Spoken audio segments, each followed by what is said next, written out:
የአብዮታዊ ሰራዊት ሽንፈትና ስደት ከጦላይ ተሐድሶ እስከ ቃሊቲ ዘብጥያ።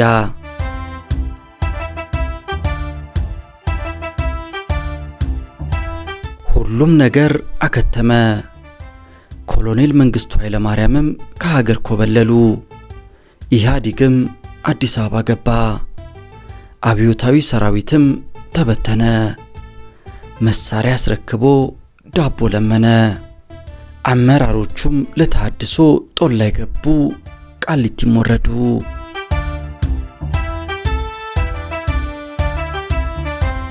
ውድ የኢትዮ ትዝታ ቤተሰቦች ለዛሬ የምናቀርብላችሁ የአብዮታዊ ሰራዊት መጨረሻ ሰዓታትና የአመራሮቹን የእስር ሕይወት ነው። ታሪኩን ያገኘነው ትውልድ ያናወጠ ጦርነት ከሚለው መጽሐፍ ላይ ነው። መጽሐፉን ለታሪክ እንዲሆንና ለትውልድ እንዲተላለፍ ያዘጋጁልን ሻለቃ ንጋቱ ቦጋለ ናቸው። ከመጽሐፍ ውስጥ የተመረጠውን ታሪክ እኛ እናቀርብላችኋለን። የተቀረውን ታሪክ ግን መጽሐፉን ገዝታችሁ እንድታነቡ እናበረታታለን። እስከ ፕሮግራማችን ፍጻሜ አብራችሁን ቆዩ።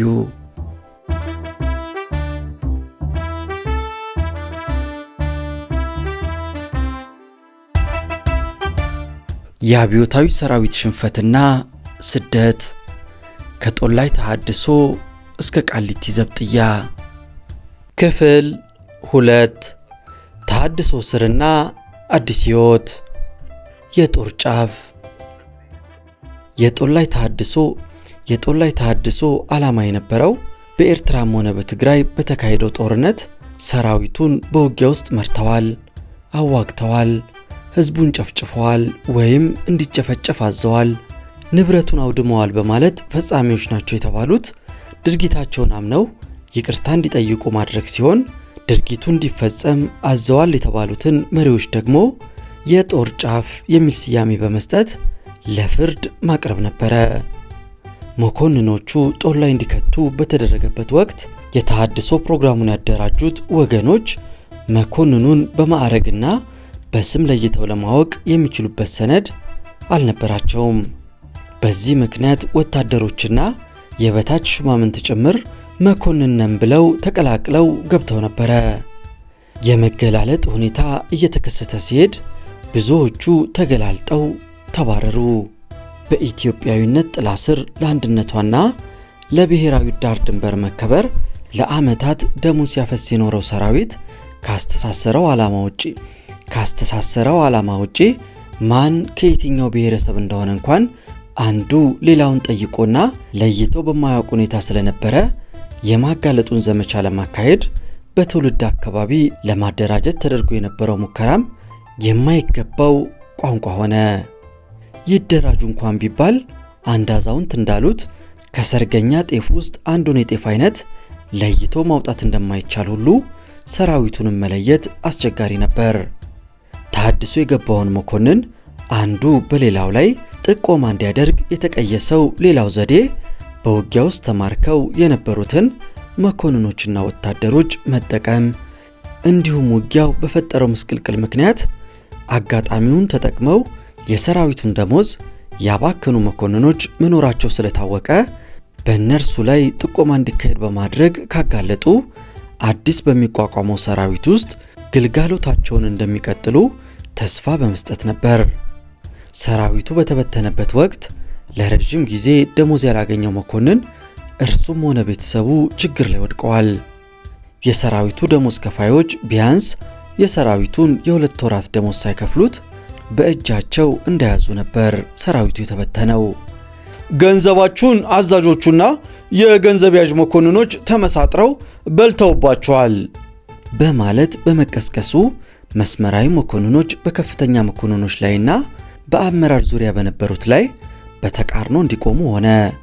በእርግጥም የተወሰኑ የገንዘብ ቤት መኮንኖች ግርግሩን ተጠቅመው የሰራዊቱን ደሞዝ እንደያዙ ኮብልለዋል ወይም በውጊያ ላይ ወድሟል በሚል ሰበብ ገንዘቡን ወስደው የግል ኑሯቸውን አደላድለውበታል። ያ ሌላውን መኮንን አበሳጭቶታል።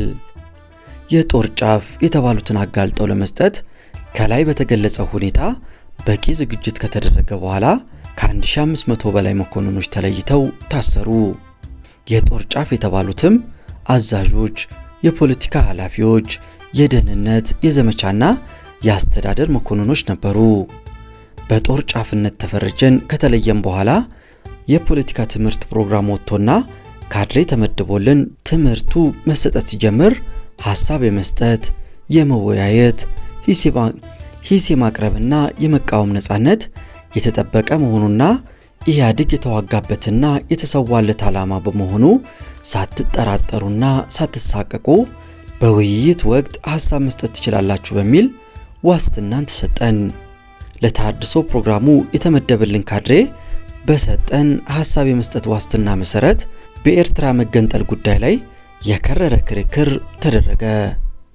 በኋላ ላይ ግን በኤርትራ ጉዳይ ላይ የተዛባ አቋም ይዛችኋል የሚል ሂስ ተሰነዘረ። የአንድ ወሩ የፖለቲካ ትምህርት ሲጠናቀቅ ከኢህአዴግ ጋር ለመቀጠል በኤርትራ ጥያቄ ላይ ግልጽ የሆነ አቋም እንዲኖራችሁ እንሻለን። ካልሆነ ግን በእስር የምትቆዩበትን ጊዜ የምትወስኑት ራሳችሁ ናችሁ በማለት ካድሬው በግልጽ አሳወቀን።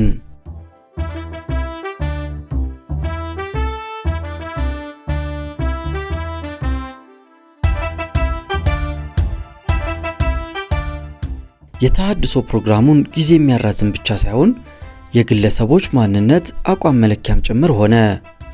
የኢትዮጵያ የ100 ዓመት ዕድሜ ታሪክ ሌላው ውይይት የተደረገበት አከራካሪ ጉዳይ ነበር። ከልጅነት እስከ ዕውቀቱ ድረስ አገር ከ3000 ዓመታት በላይ የመኖርና የአንድነት ታሪክ ያላት አገር ናት ተብሎ ሲነገረው የኖረውንና ይህንኑ የአንድነት ታሪክ መጠበቅ ይኖርብሃል ተብሎ በየበረሃው ለዓመታት ሲንከራተት የነበረውን ሰራዊት በአጭር ጊዜ ውስጥ አዲስ ታሪክ ነግሮ ወደድክም ጠላህም መቀበል አለብህ ማለት ለአንዱ ትክክል የሆነው ሁሉ ለሌላው እውነት ሊሆን አይችልም። እውነት አንጻራዊ ነውና እጅግ አስቸጋሪ ፍርድ ነበረ። በወቅቱ አብረውን ከታሰሩት ከፍተኛ መኮንኖች መካከል የሌተናል ኮሎኔል ማዕረግ የነበረውና በቀድሞ ሰራዊት ውስጥ በምድር ጦር መምሪያ የኢሰፓ የኢትዮጵያ ሰራተኞች ፓርቲ የሚባለው መሰረታዊ ድርጅት ጸሐፊ ሆኖ ሲሰራ የነበረ መኮንን በአጭር ጊዜ ውስጥ የኢህአዴግን ፕሮግራም ሊያስተምረን መዘጋጀቱ ለመላው እስረኛ እንቆቅልሽ የሆነ ጉዳይ ነበር። በዋናው አስተማሪ ተቆጣጣሪነት ውይይቱን እንዲመራም ከመደረጉም በላይ ከእስረኛው ለሚነሳ ጥያቄ በይሆናል መልስ ሲሰጥ ማየትም አስገራሚ ነበር። የኢሰፓንም ሆነ የኢህአዴግን ፕሮግራም በአንድ ጊዜ ተቀበለና ለሁለቱም ፓርቲዎች በአንድ ላይ የሰራ የመጀመሪያው ሰው ነው ተብሎለታል። የማጋለጡንና የማሰሩን ዘመቻ በቀዳሚነት የሚያስተባብሩት መኮንኖች እኔ በፖለቲካ ኃላፊነት እመራው የነበረው 604ኛ ኮር በተደመሰሰበት ወቅት የተማረኩ ነበሩ። በማጋለጡ ዘመቻ ስሜን የሚያነሳ በመጥፋቱ ያለ ጥያቄ እንድታሰር መወሰኑን አብሯቸው የሚሰራ መኮንን ቀድሞ ነግሮኛል።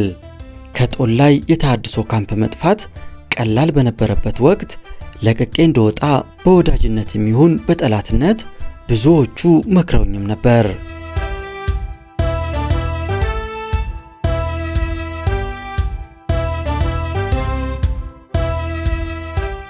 የ604ኛ ኮር ወሳኝ በነበረው የሽሬ ግንባር እስከ መጨረሻው የተፋለመ ጦር ነው። እኔም የዚያ ጦር አካል ነበርኩ። በፖለቲካ ኃላፊነትም መርቼዋለሁ። በጦር ሜዳ ጎራ ለይተን ስንፋለም የነበረው ኃይል ድል ካደረገ በኋላ ሁኔታዎች እስኪጣሩ ድረስ ለጊዜው አያስሩኝም ብዬ አልጠበቅኩም። ከዚያ ውጪ እንደ ማንኛውም ተሸናፊ የሰራዊቱ አባላት ሊመጣ ያለውን ለመቀበል ራሴን ስላዘጋጀው ልኮበልል ፈቃደኛ አልነበርኩም። የሰራችሁትን በደል ተናዛችሁ ወደ ዩኒቨርሲቲ ትምህርታችሁ ትመለሳላችሁ የተባልንበትንና ኢህአዴግ ከመግባቱ በፊት ዩኒቨርሲቲ ትምህርት ላይ የነበሩ ተማሪዎችን ስብሰባ የጠሩት አቶ አህመድ ሙባረክ የተባሉ የተሃድሶ ፕሮግራሙ አስተባባሪ ነበሩ። በተከታታይ የትምህርት ፕሮግራም በዩኒቨርሲቲ ተማሪ ነበርኩና ስብሰባውን ተሳትፌ ስወጣ ተጠርቼ ያለምንም ጥያቄ ወደ እስር ቤት ተወሰድኩ።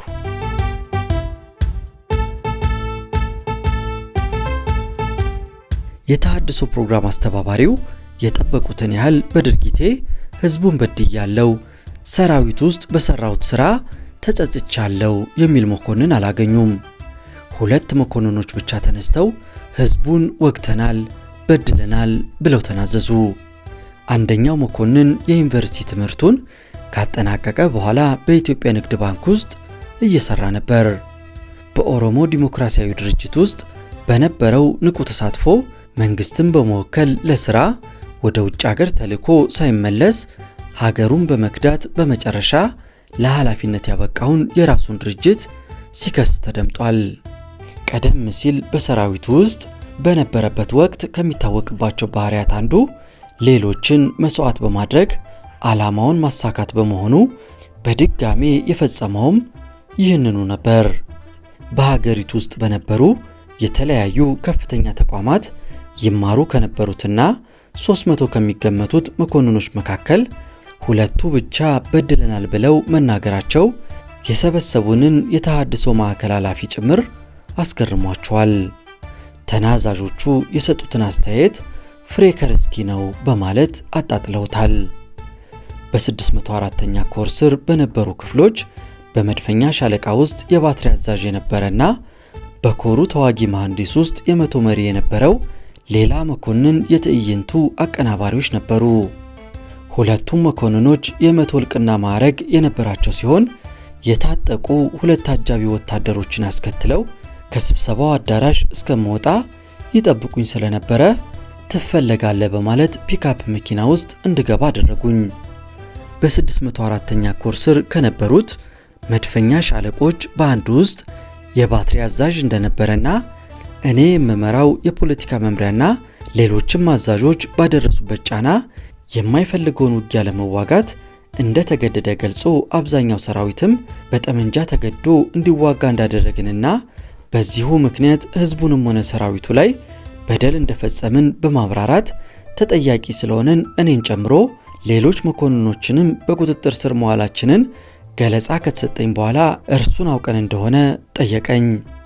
የአንድ ባትሪ አዛዥ ሳልሆን የኮሩ ሰራዊት የፖለቲካ ኃላፊ መሆኔንና እያንዳንዱን ወታደርና መኮንን ለማወቅ እንደማልችል ነገር ግን መላው ሰራዊቱ አባላት እኔን ሊያውቁ እንደሚችሉ ገልጬለት ከዚህ የተነሳ እንደማላውቀውና እርሱ ግን እኔን ጠንቅቆ ማወቅ እንዳለበት አስረድቼው ወደ ህጋዊ እስር ቤት እንዲወስደኝ ጠየቅኩት።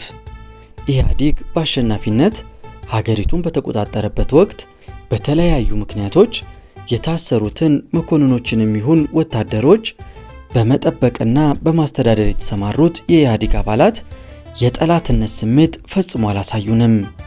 እስረኛውን በተገቢ ሁኔታ ለመያዝ የሚያስችላቸውን ሁሉ አድርገዋል። እነርሱም ወታደሮች ነበሩና በውትድርና ህይወታችን ውስጥ የተቀበልነውን መከራ ስለሚረዱ በእስር ቆይታችን ወቅት ርህራሄ አልነፈጉንም።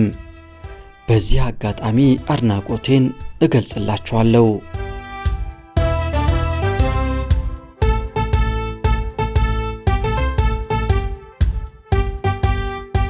በጦር ሜዳ ተማርከው ድርጅት ውስጥ በማገልገል ላይ የነበሩት አንዳንድ የቀድሞ ሰራዊት መኮንኖችና ወታደሮች ግን የመታመናቸው መገለጫ አድርገው የተጠቀሙበት አንዱ ዘዴ የታሰሩ ወገኖቻቸውን ማንገላታት፣ ማዋረድ፣ መሳደብና ስልጣኑ ከተሰጣቸው ጭካኔ የተሞላበት ድርጊት መፈጸም ነበር።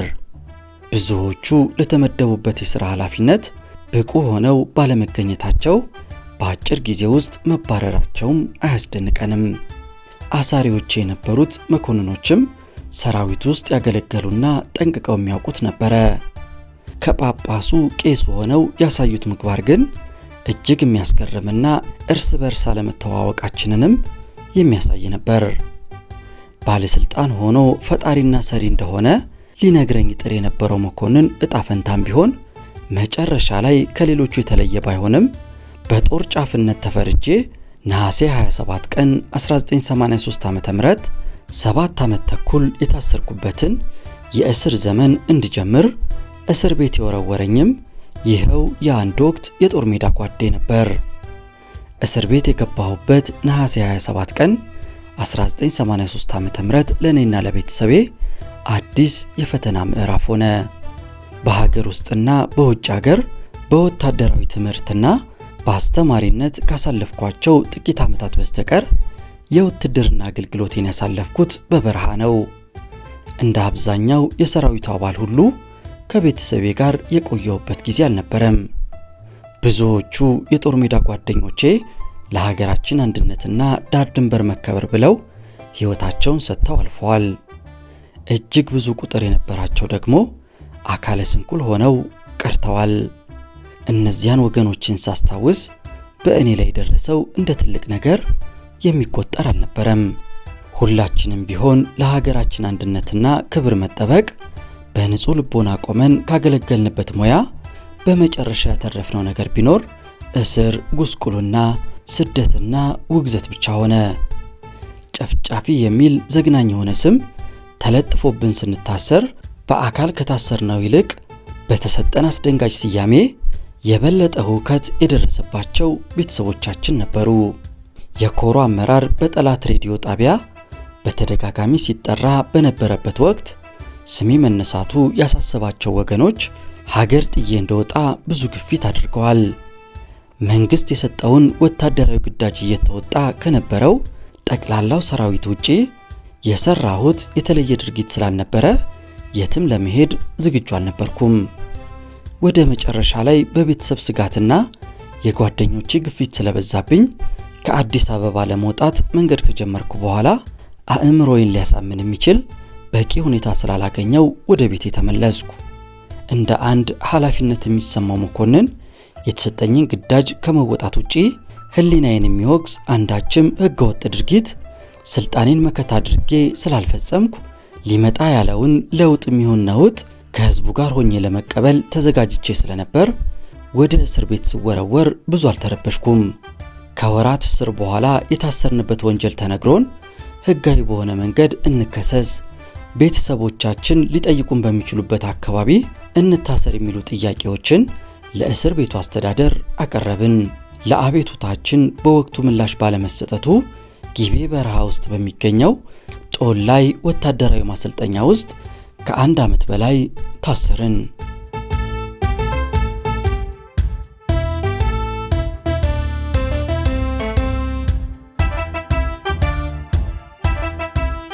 በመጨረሻ 3 አባላት የነበሩት መርማሪ ቡድን ወደ እስር ቤቱ ተላከ።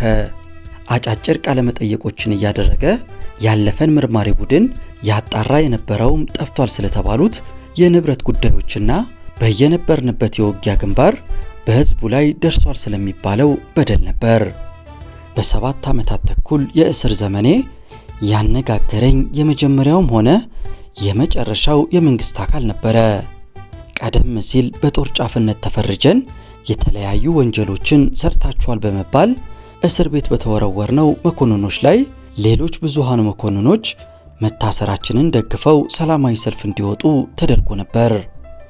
በኤርትራ ክፍለ ሀገር ተሰማርቶ ለነበረው ሰራዊት የቁስለኞች ማገገሚያ ኃላፊ የነበሩ አንድ ከፍተኛ መኮንን በቦርድ ላይ የተጻፉ መፈክሮችን ተሸክመው የሚችሉትን ያህል እየጮሁ ሲያወግዙን መስማታቸው ብቻ ሳይሆን ሰላማዊ ሰልፉን እንዲመሩ የእርሳቸው መመረጥ ማንነታቸውን ለሚያውቁ ሁሉ አስገራሚ ነበር። መኮንኑ አስመራ ውስጥ ኤክስፖ ተብሎ በሚታወቀው የቁስለኞች ማገገሚያ ኃላፊ በነበሩበት ወቅት የቁስለኞችንና አገጋሚ በሽተኞችን ቀለብና ገንዘብ ለግል ጥቅማቸው አውለዋል በሚል ተከሰው በፍርድ ቤት የ20 ዓመታት ጽኑ እስራት ተፈርዶባቸዋል። ኢህአዲግ ሀገሪቱን እንደተቆጣጠረ እስረኞች ሁሉ ከወህኒ ቤት ሲለቀቁ እርሳቸውም ይወጣሉ። የመንግስቱ ኃይለማርያምን አመራር ስለመቃወም ታስሬ ነበርና አሁን ነፃነት አገኘው በሚል ባለስልጣናትን ለማታለል ከመሞከራቸውም በላይ ተበዳይ ሆነው በመቅረባቸውም መድረክ ተሰጥቷቸው ሌሎች መኮንኖችን ሲወነጅሉ ታይቷል። እውነትና ንጋት እያደር ይጠራል ነውና በመጨረሻ ወንጀለኝነታቸው በመታወቁና ፍርድ ቤት ቀርበው በሕግ የተፈረደባቸው ስለመሆኑ ከሌሎች አቤቱታ ስለቀረበ ወደ እስር ቤት እንዲመለሱ ተደረገ። አንዱን ወይም ሌላውን ወንጀል ሰርተዋል፣ ንብረት ዘርፈዋል፣ ስልጣን ያላግባብ ተጠቅመዋል፣ በድለዋል የሚሉ ወንጀላዎችን ያቀርቡ የነበሩ ጥቂት መኮንኖች ከላይ እንደገለጽኳቸው ከፍተኛ መኮንን ሁሉ በአንድ ወይም በሌላ ሁኔታ ቁስል የነበረባቸው ነበሩ። በሰራዊቱ ውስጥ በነበሩበት ወቅት ባሳዩት ደካማ ስነ ምግባርና የሥራ ብቃት ማነስ የተነሳ የተለያየ አስተዳደራዊ እርምጃና የጦር ፍርድ ቤት ውሳኔ የተፈረደባቸው ነበሩ። ሌሎች ደግሞ የሥነ ምግባር መመዘኛ ባለማለፋቸውና በሥራቸውም ብቃት የሌላቸው በመሆናቸው ማዕረግ የታለፈባቸውና ከኃላፊነታቸው የተባረሩ ነበሩ። ድርጊታቸውን ደብቀው በደል እንደደረሰባቸውና ስርዓቱን ሲታገሉ የኖሩ እንደነበረ በዚያ ምክንያት ለእስር ወይም ለተለያዩ አስተዳደራዊ ቅጣት የተዳረጉ ሆነው በመቅረብ በወቅቱ ስለ እነርሱ ማንነት ጊዜ ወስደው ማጣራት ያልቻሉትን የኢህአዴግ አባላት ድጋፍ ለማግኘት ሞክረዋል።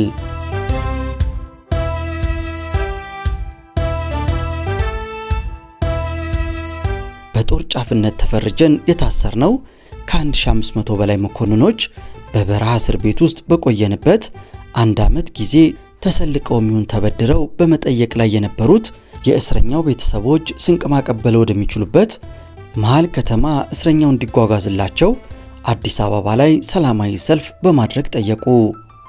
ለጥያቄያቸው ምላሽ ተሰጥቶ በወቅቱ ወደ እስር ቤትነት ተለውጦ ወደ ነበረው ሆለታ ወደሚገኘው የመኮንኖች ማሰልጠኛ ትምህርት ቤት እንድንዘዋወር ተደረገ። ከአዲስ አበባ 45 ኪሎ ሜትር ርቀት ላይ ወደሚገኘው ገነት ጦር ትምህርት ቤት እንድንሄድ ሲወሰን ጦር ትምህርት ቤቱ ወደ እስር ቤትነት ተለውጦ በቀድሞ የኢትዮጵያ ሰርቶ አደሮች ፓርቲ ኢሰፓ ውስጥ በተለያየ ኃላፊነት ላይ የሚሰሩ ባለስልጣኖችና የደህንነት ሰራተኞች ታስረውበት ነበር። ሆለታ የትራንስፖርት ወጪው ከጦላይ ጋር ሲነጻጸር ያነሰ በመሆኑ ለጠያቂዎቹ በመጠኑም ቢሆን የተሻለ ሆነ።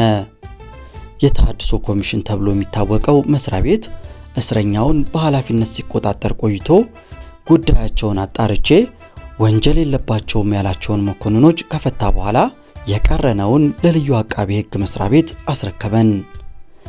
ልዩ አቃቢ ሕግ ፋይል ከፍቻለሁ፣ ፍርድ ቤት ትቀርባላችሁ በማለት የፓርቲና የደህንነት ባለስልጣናትን ቃል ሲቀበል ቆይቶ መኮንኖቹ ግን ጥያቄ አልነበረንም። አንድ ወቅት ላይ ቃል የተቀበላቸውንም ሆነ ያልጠየቁትን በጅምላ ፍርድ ቤት ትቀርባላችሁ ተብሎ ከተነገረም በኋላ አንድ ዳኛ በመሰየም ሆለታ በሚገኘው ወረዳ ፍርድ ቤት አቀረቡን። ስለተከሰስንበት ጉዳይ የተገለጸልን ነገር አልነበረም። በአንድ ጊዜ ከ50 እስከ 100 የሚሆን ሰው በመኪና ተጓጉዞ ፍርድ ቤት ተወሰድን። በአካል መገኘታችንን ለማረጋገጥ ስም ከጠራ በኋላ በወረዳው ዳኛ ፊት በቡድን ቀርበን የ14 ቀን ቀጠሮ እየሰጡን አሰናበቱን።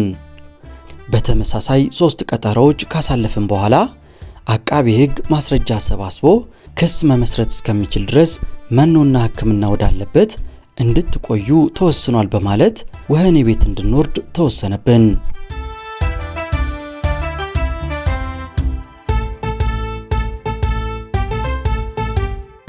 የተሃድሶ ኮሚሽን ካስረከበን በኋላ የልዩ አቃቢ ሕግ እስረኞች በመሆን ከ1 ዓመት በላይ ቆየን። የታሰሩበትን ወንጀል አጣርቻለሁ፣ የሚያስከስሳቸው ጉዳይ አላገኘሁም በማለት አብዛኛውን መኮንን ሲፈታ እኔን ጨምሮ ጥቂት መኮንኖች ግን ጠያቂ አልነበረንም። ሁኔታው ይበልጥ ያስጨነቃት ባለቤቴ በተደጋጋሚ ልዩ አቃቢ ሕግ ጽሕፈት ቤት ተመላልሳ ጠየቀች። አንድም መኮንን በጦር ሜዳ ጉዳይ እንዳልታሰረ ተገለጸላት። እኔን በተመለከተ ግን የደህንነት ሹም አድርጎ በመውሰድ ኃላፊነት ላይ በነበርኩበት ወቅት በሰራሁት ወንጀል እንደምከሰስ አሳወቋት። የደህንነት ሹም አለመሆኔንና እስከ ታሰርኩበት ወቅት ድረስ ከጦር ግንባር ተለይቼ እንደማላውቅ ለማስረዳት ያደረገችው ሙከራም አልተሳካም። በልዩ ልዩ ወንጀሎች ትፈለጋላችሁ ተብለው ለ2 ዓመት ያህል በጦላይና ሆለታ እስር ቤት ታግተው ከቆዩ መኮንኖች መሃል ልዩ አቃቢ ሕግ ለመክሰስ የሚያስችለው ማስረጃ ስለሌለው አብዛኛዎቹን በነጻ አሰናበተ። እኔን ጨምሮ በቁጥር ከ10 ማንበልጥ ግን ባለቤት የሌለን እስረኛ ሆነን ቀጠልን። ባለቤቴ ልዩ አቃቤ ሕግ ቢሮ ደጋግማ በመሄድ እንደ ሌሎቹ እስረኞች ሁሉ እንዲከሰስ አለበለዚያም እንዲፈታ በማለት በማስቸገር ስለ እርሱ የምናውቀው ነገር የለም፣ ይፈታ የሚል መመሪያ እስከሚሰጠን ድረስ አርፎ ይቀመጥ በማለት ቁርጡ ተነገራት።